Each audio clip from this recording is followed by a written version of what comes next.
This time in the workshop's a 1980s Ghetto Blaster. This one features a record player. It was sold by Amstrad. It's got the exciting name of 8060.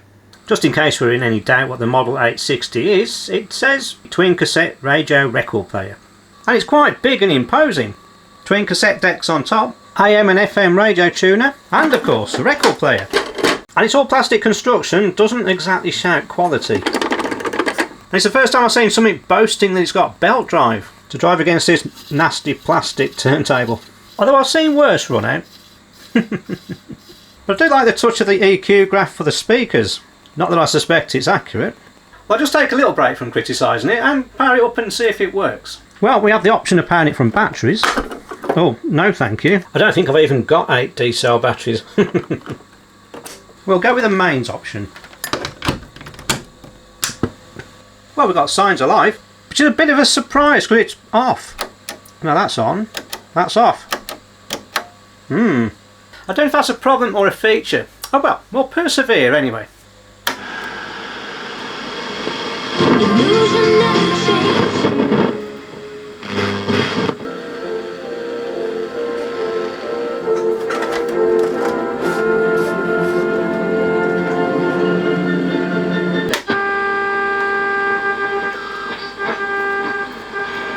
So a lot of these record company execs, they're like, we want to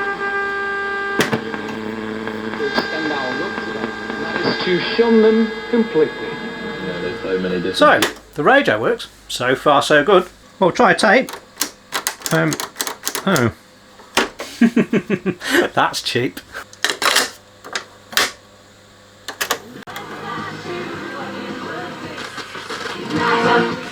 Oh dear. That volume knob's rather dodgy.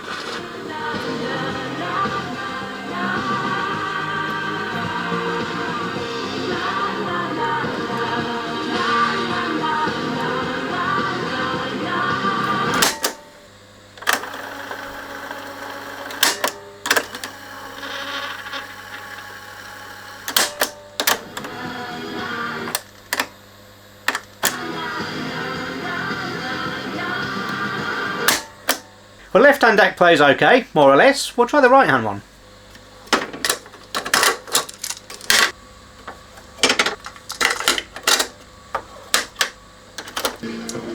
Oh, sounds a bit slurred.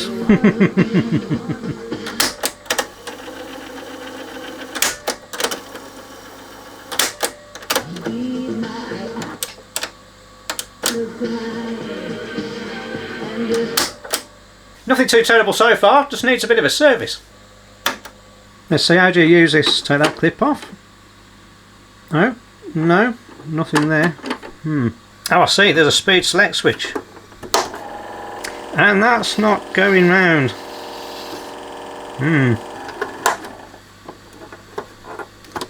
God, that's stiff. Crikey.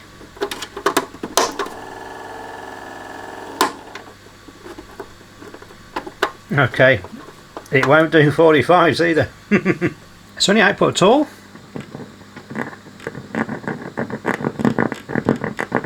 Yes. So it sounds to me like there isn't a belt drive on this, and that's part of the problem. But at least it's mainly working. These are the sort of things that you're going to have to deal with if you buy old stuff off eBay. I guarantee it. I also noticed the table is sort of sat a bit low and it has no suspension. There should be some rubber around here. You can just about see the remnants. It's gone hard. Well, we'll take them out.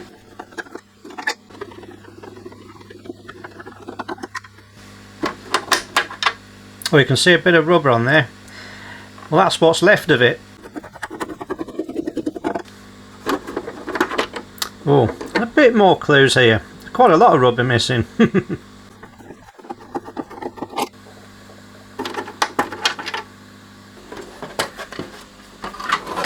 Well, that's not revealed a great deal, but I have seen the motor is somewhat loose and wonky. The bottom of the tray doesn't reveal a lot. There's no sign of the belt, apart from these just bits of broken rubber, but these are the rubber suspension, which should split into here. I'll have to come up with a new solution for these for sure. Oh, actually I can see a bit of the belt. Look at that. It is on there, it's just a little bit loose. But I can't get to it from the bottom, so back to the top. I'm pretty sure this will be held on with a circlip. I can feel it. I'm going to get this cover off here, which I expect is glued down. I don't want to ruin it though.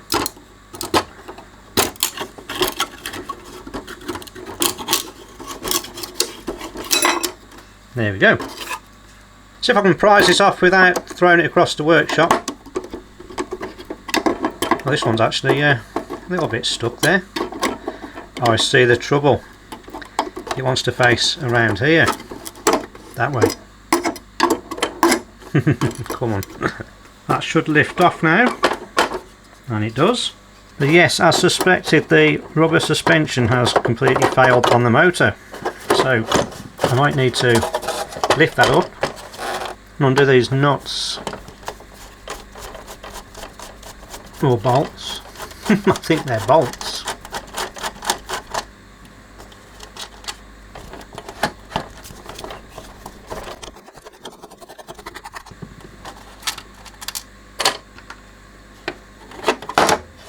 We can just see the remains of a grommet here. See, it's pretty hard. Oh, and it's broke. There we go. Just get an idea of what it should look like. See if I can clean some of this belt residue off here. A bit of an IPA.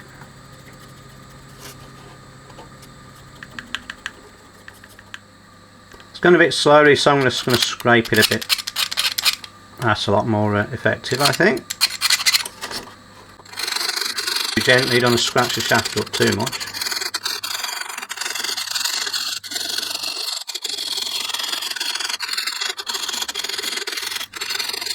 There we go. Just a bit more IPA.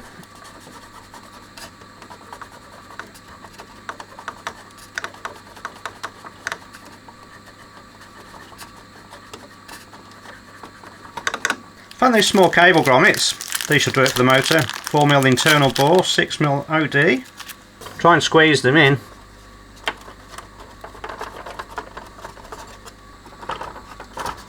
There we are. See if we've got the holes lined up.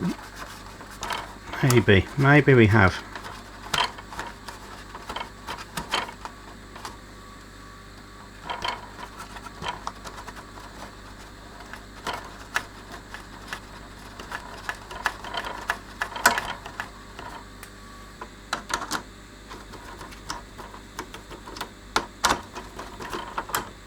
Let's clean this old grease off here. Looks a bit like earwax, rather horrid. Wasn't too dried up actually. Same on this plastic turntable. Probably a good idea to put a Q-tip down here, clean it out. Whatever's in there. You can see this sticky band where the belt's been running. Might give that a bit of a clean up. Bit of paper towel and IPA again. Give it a wipe all the way around the edge.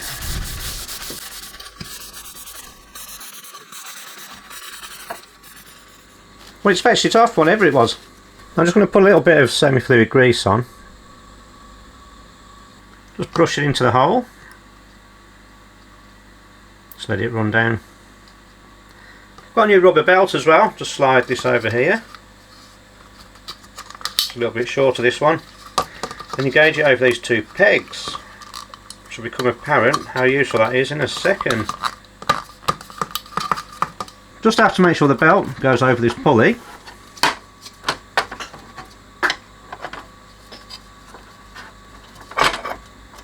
Just spin it round until we see them. There we go. There we go. That's the belt installed. Then put the circlip back on. Might need some pliers to help. There you go.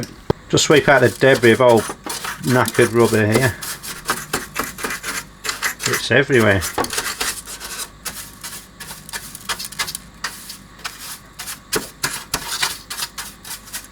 Well, there's evidence of rubber cushioning on these, and yeah, that's all we got left of it, besides what I scraped out the bottom. I'm going to cut that off because it's set rock hard. It's gone like coal. Then it does clean off nicely.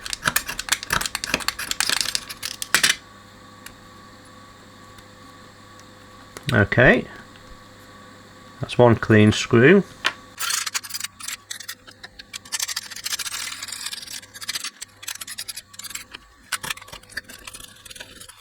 We've also got bits of it stuck to the bottom of the case. Look at that. I think this rubber's gone harder than the plastic body. I'm actually going to use these rubber cushions. These actually have a CD player that I've salvaged. But these fit quite nicely, and I think they'll fit into the plastic chassis and provide a bit of suspension. They might be a bit of fun to get in though. Look, they're quite squishy.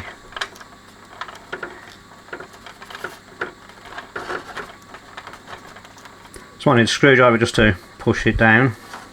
That's a bit better. There's one. The next corner.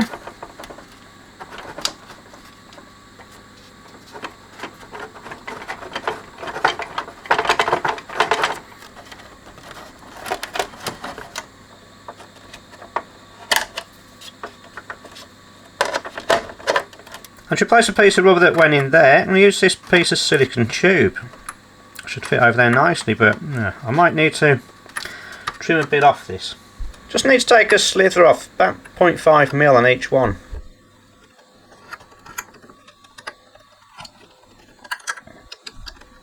So I'm going to cut all these about 23mm long.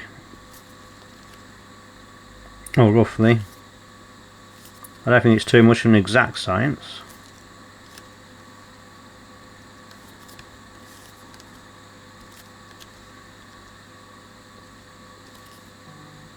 Just give them a chop.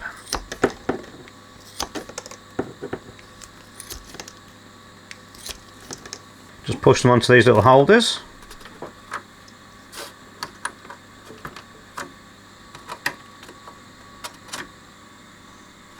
Let's just give this a little try with a feel. Yes, that's right. That's the right sort of wobble I would expect. But I still need to sort this switch out because it's really stiff. Oh. So off we come again. Let's get this PCB off.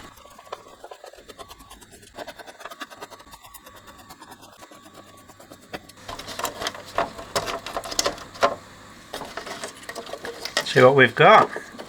So this reveals a motor speed controller of this TD81151, an all-in-one package, very easy to implement. And this here we have the preamp for the phono cartridge, and we've got more plastic gunk over here.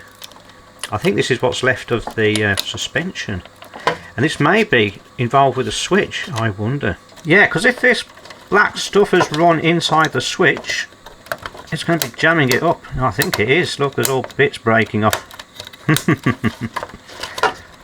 Okay, yeah, that's got to come out.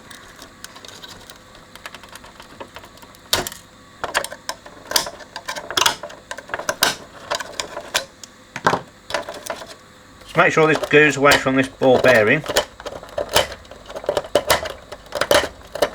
Yeah, I don't think there's anything else on this side that's affecting it. It is tight still. But it's freeing up.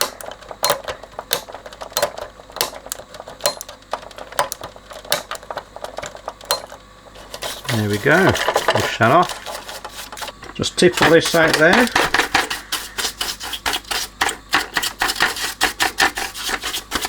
Let's give it a shot of switch cleaner. Should lube it up as well. That's the plan. Oh, that's made a world of difference.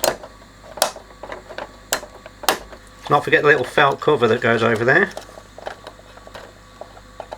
There we are. Let's just line the switch back up. There we go.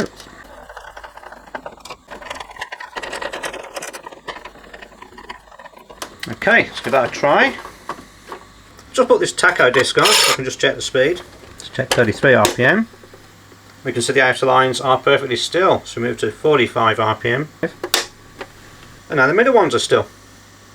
No adjustment needed. Perfect. So we can take that off now. It doesn't want to come up. There we go. Just a couple of spots of glue. Alright, 4 spots of glue.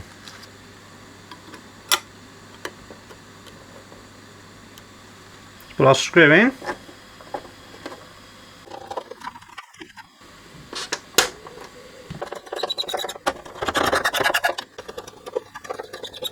give it a quick test, just chuck an album on it.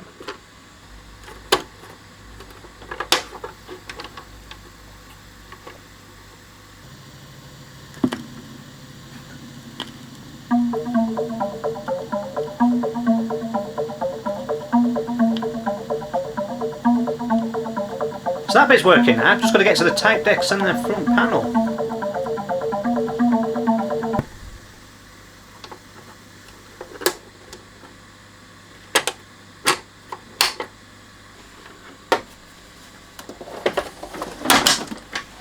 I'm probably going to pull these knobs off, so I'm just going to anyway.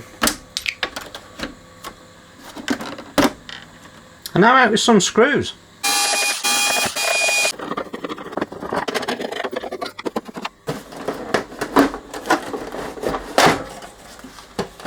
Let's pull this off. We can move that out of the way. I think the handle's got to come off. I'm going to flick these little circlips off.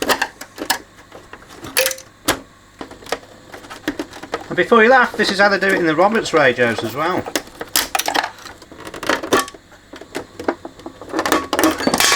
Oh dear. That's not going to be easy to repair. I'm going to leave that till the end. Still a few cables to undo. There's a microphone down here. Probably easy just to unsolder it.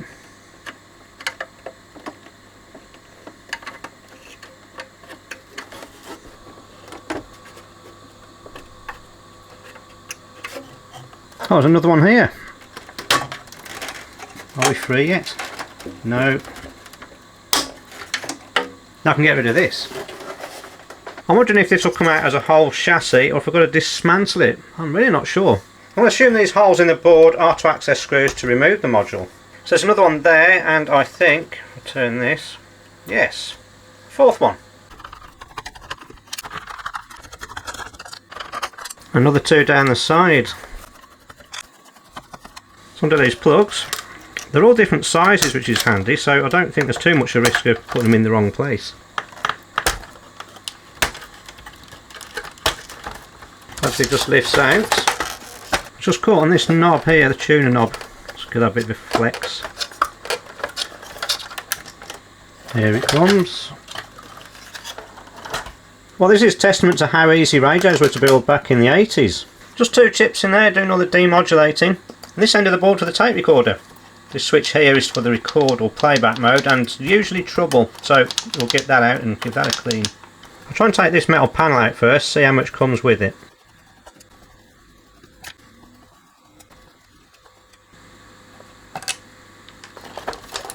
Okay, so that's revealed the offending pots, crackly pots. The volume pot, that was faulty, wasn't it? Crackly. These will get a good clean in the ultrasonic cleaner. And luckily this is just on one big plug, so that's quite easy to get out. I think this switch pack's on a socket as well. Oh, it is lovely. Look at that. Although the power button does look a little bit damaged, maybe. And now we can see the reason that the power button doesn't turn it off. It's been shorted out. Definitely this switch needs some attention. Apart from being a bit dirty and dusty, there's nothing wrong with this part. I really don't think so.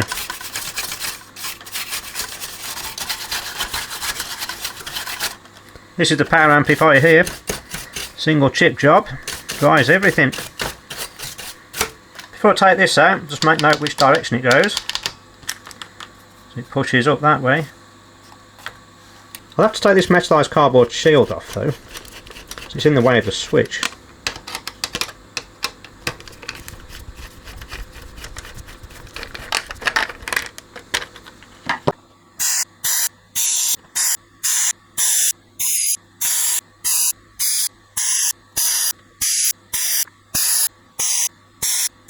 Now just pull that out. There it goes. I will remove this solder link here, just so we know if you've actually fixed it. Actually, I'm intrigued. How bad is it? Let's measure the resistance here. Oh, it's totally open circuit. If I release that, got anything here? No. It's as if the contacts are being blown away. I'm going to bend these tabs back. You might get to look inside. So never mind, I'm just going to unsolder it. Let's pull it out. I've actually got a new one. Look at that. Just happens to have the right one lying around. Still getting it clean. Let's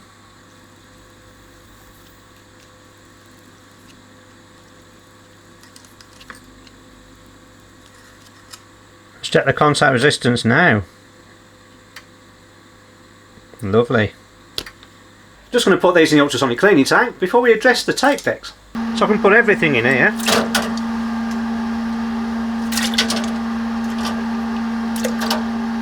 Let it run for about 10 minutes.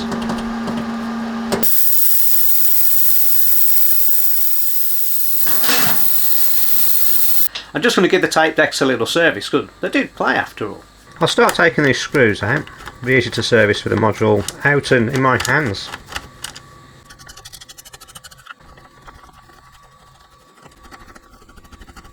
This bracket's just in the way. How annoying. So that's the headphone sockets out. That should be okay. But to be honest, looking how they've glued this tape on here, it's pretty much on there. I might unsolder these wires rather than cut it all free. Actually, they've wrapped the wire around the bloody connection. Ah, this is what melts the insulation. Look at that. But we'll see if we can wrestle it out anyway. It wants to come out. Just doesn't know it yet.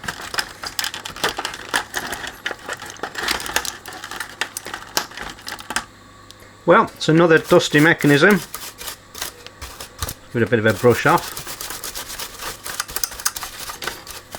And a very dusty tape counter.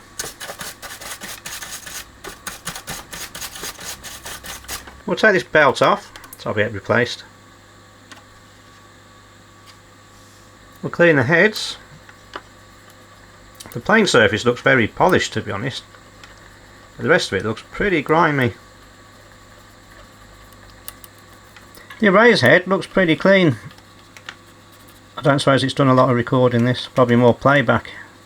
This pinch roller doesn't look too bad at all. It's got a lot of dirt on it, but it actually feels still quite pliable and not at all sticky. Might fetch it out. Which will require fetching this little retaining clip off, which can be quite tricky. This one's not even split. Strange one. Not the normal design. Well, on close inspection, it does look a bit shiny and there's a few little grooves seem to be in it, so I'll replace it. Let's drift it out. Just going to put it over this little hole.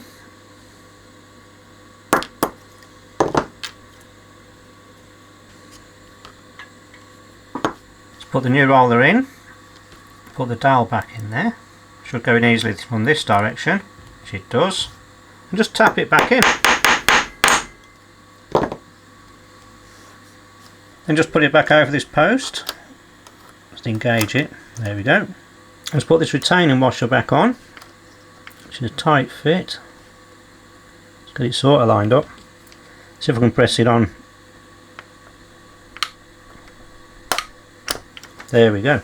And our new counterbelt. Just poke that through there. There we go. Now to flip it over so I can get to the other side. Something like that'll do. I'll have to undo the motor though.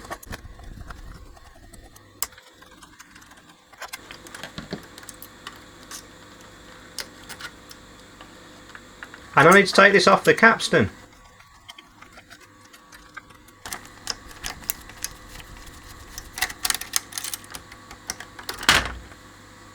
Now that's the belt free. Pop the new belt on over the pulleys. The motor's not available yet, so I need to put the bracket on first. Let's pop this spring back on and put the bracket back over it. Not the most maintenance friendly design, this. And just to think I've got two of these to change.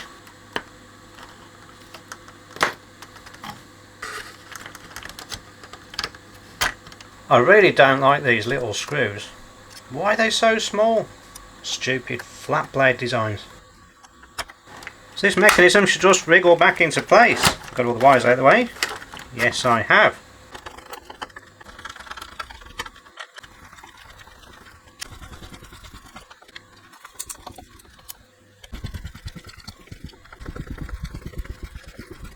So now I'm going to fix these wires onto this switch. I need to fix the insulation that got melted. So I'm going to put a heat shrink sleeving on there. Try and spam it this one. Just slide it over. Hopefully it's the right size. Yes, it is. Same with this one.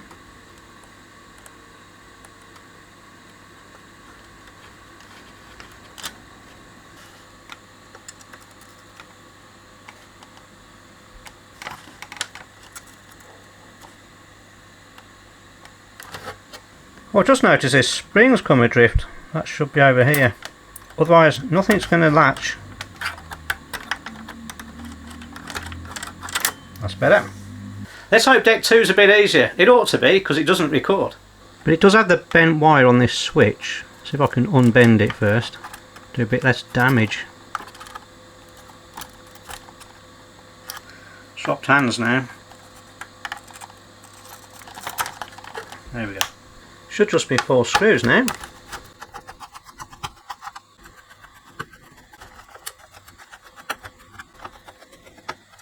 We're going to get caught up on this motor cable as well, so I'm going to break that tape off there.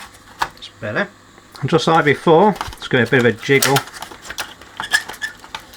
And we're out, sort of. It looks to be the very same condition as the other one, but I'm enjoying this blank erase head. No ferrite in it. Just like before, we'll give this a good old clean. Get any residue off there.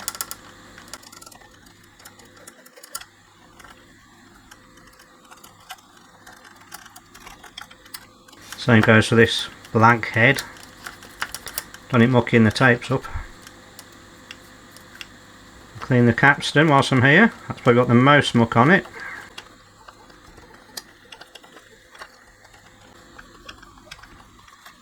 And same again with this washer on the pinch roller. It's quite hard to get off, but I'm very mindful. I don't want to fire it across the workshop.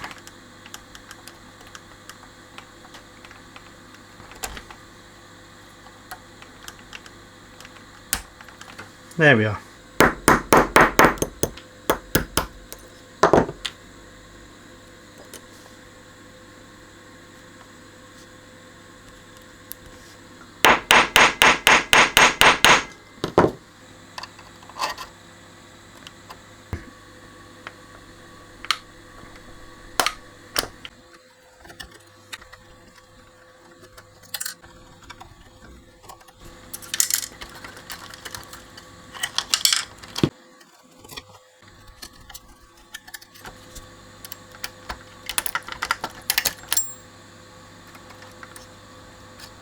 And a new belt on this one, same as the other.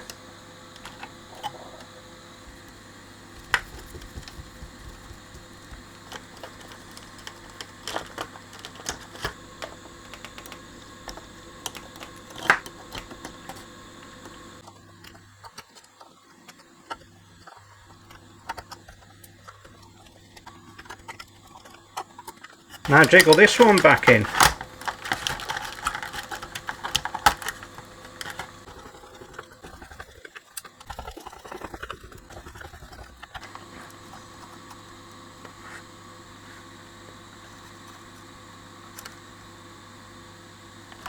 So I should be all done with the tape decks now. I'm going to put the switches and pots back in. They're back out the ultrasonic cleaner now, and they've been in the oven for a dry off. I'll put this switch cap on before I forget. This is the new power switch. Just going to give them a little bit of lube. Just going to squirt a bit of Deoxit F5 into any opening I can see.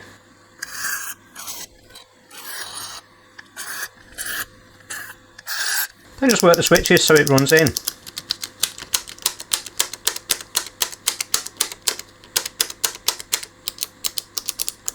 Same with the record switch. Just get it in there where the contacts are. Let it run down.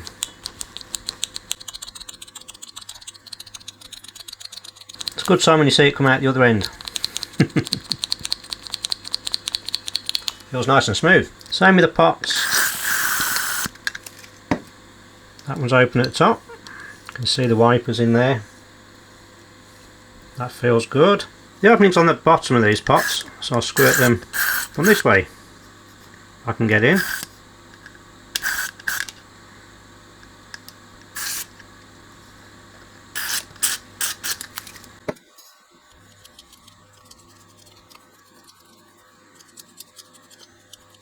Okay, I'm going to leave those to drain that way so it doesn't wash the grease that causes the nice feel on here. It's like a high viscosity grease in there. One of the problems with cleaning pots out is you can lose that feel, but I'm lucky in this case, they feel pretty good. Now I can put this switch back in the circuit board, just press it in, nice.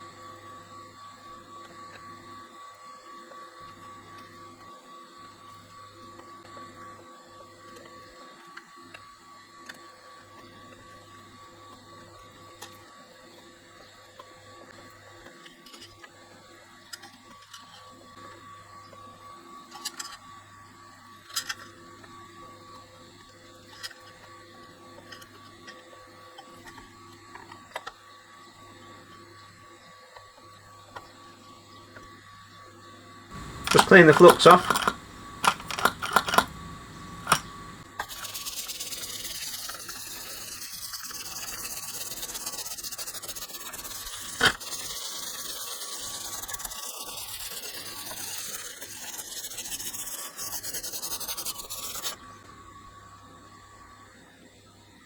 Now I can plug the switch pack back in. And the pots.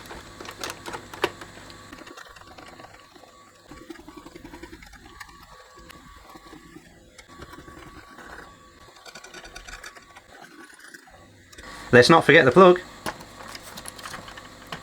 A bit awkward. Come on. There we go. Just wipe some of this grease off here. I think it's been needlessly applied anyway. Plastic slides against plastic quite easily. Nearly forgot an adjustment on here. The capstan pulley you can see is lifting up and down. So it's spring-loaded screw we put on. We just have to nip it up until we just get rid of the float. That's it. Lovely. Same with this one. Well, this one's even worse. Just nip that up. Take that play out.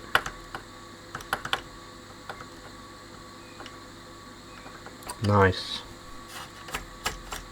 So it's good to go back in. Well, we have to bend this a bit to get the tuner knob in. It's a little bit hairy. Push it down. Just seat it down. There we go. Let's put this shielding back on.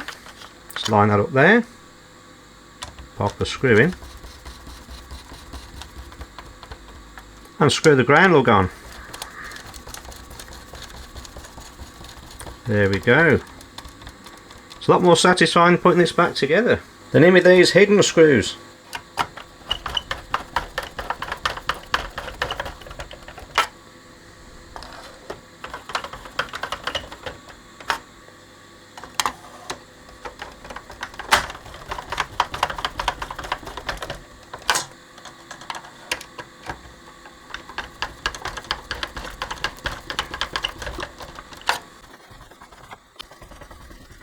Now put the plugs back.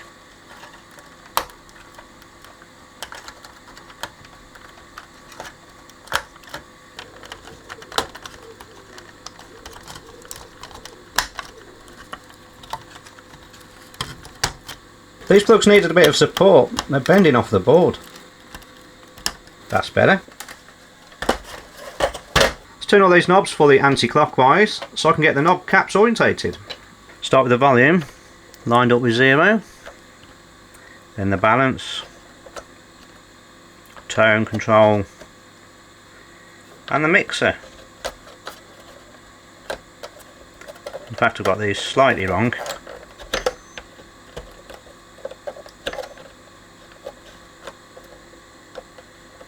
Definitely got the volume on slightly wrong. That's it.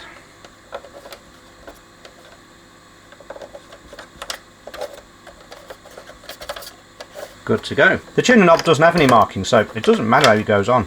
Now we can reunite the top half with the bottom half. A little bit precarious.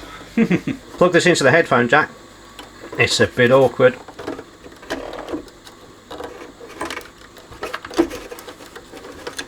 Crikey. And this power connector. Right, awkward they are. That's it. And this plugs from the turntable, I think. Make sure that's in. There we go. This is an awkward soldering job, this one. It's a bit of a long reach. Let's get the microphone on. Then the ground.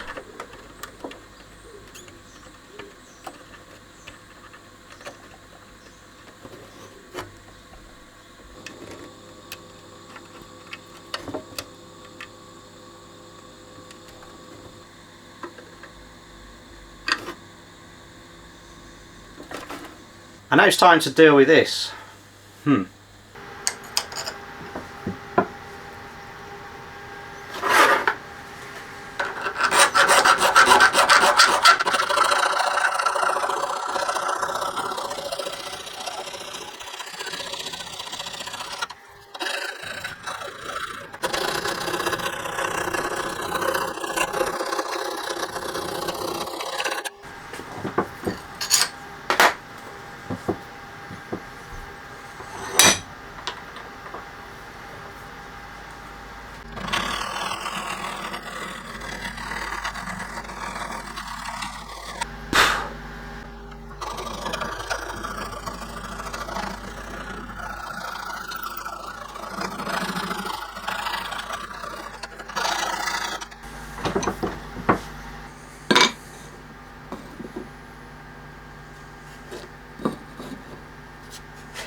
Just engage this end first, that's still got the handle on.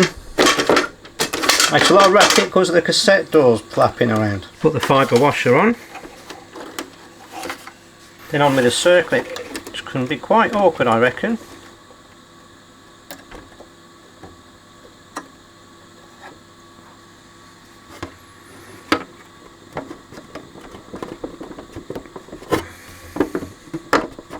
I think that's on. And put the repaired one over here. Try and engage it in those holes, and where it should go all at once. Let's put the fibre washer on this one.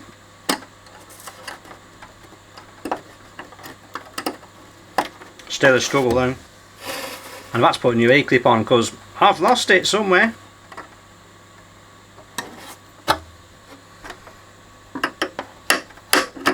That's on. This screwdriver's not a great fit. Must be one of these Japanese screws. Try a different screwdriver, that wasn't very good. That's the one, much better. Bring in the back cover. Plug this connector in. We'll just perch that cover there, see if anything needs adjusting.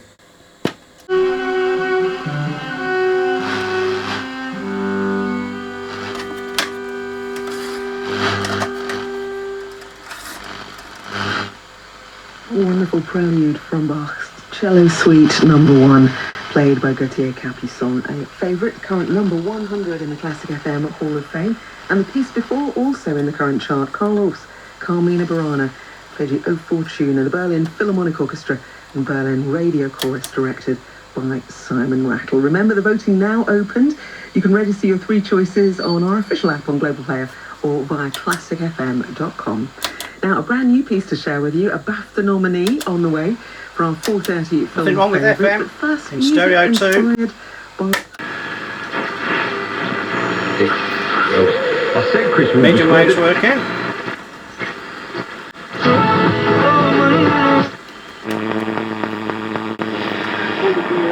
Long wave, yeah, there's some stuff.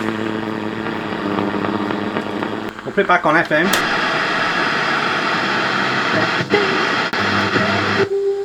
I prefer this station. There's less copyright on this one.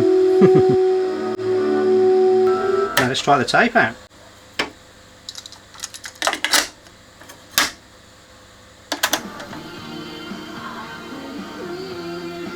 Yeah, that's working. Pass forward. Rewind, yeah. Play. Perfect. Let's try deck 2.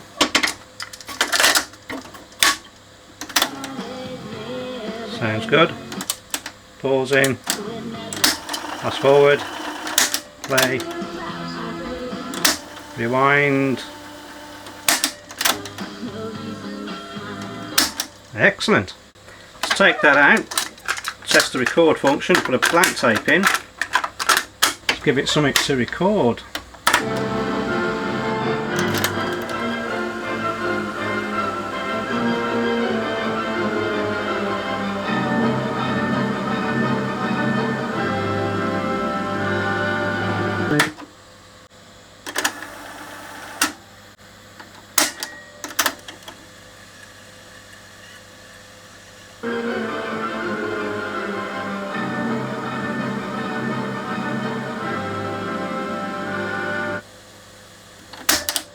I reckon that's working.